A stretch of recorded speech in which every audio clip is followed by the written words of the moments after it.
وقل جاء الحق وزهق الباطل إن الباطل كان زهوقا.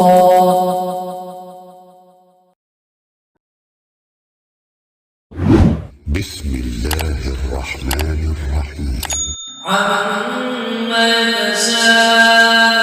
عن النبأ العظيم الذي هم فيه مختلفون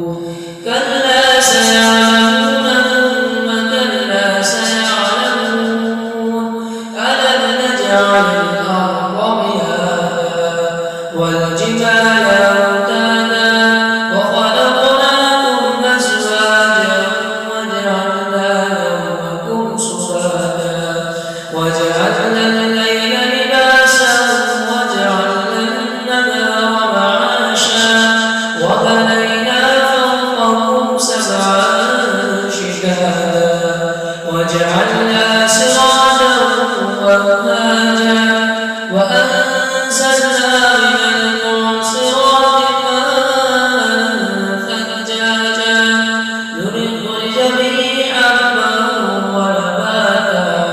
وجنات ألفافا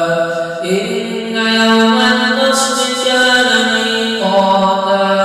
يوم ينفخ في الصور فتأتون أفواجا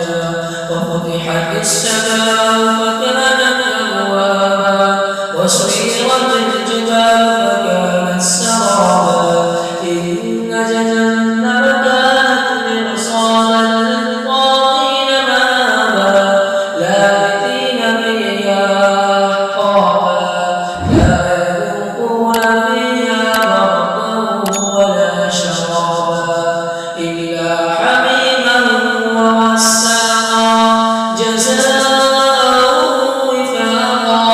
إنهم كانوا لا يرجون حسابا وكذبوا بآياتنا كذابا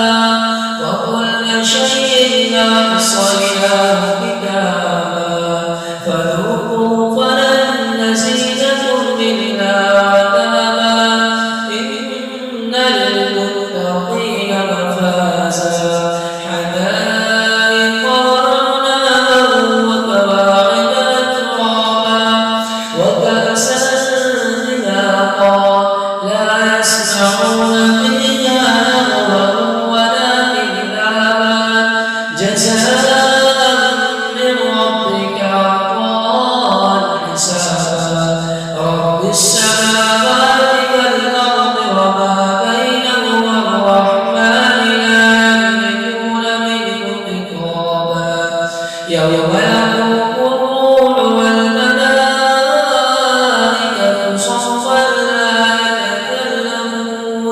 لا يتكلمون إلا من أذن له الرحمن وقال صوابا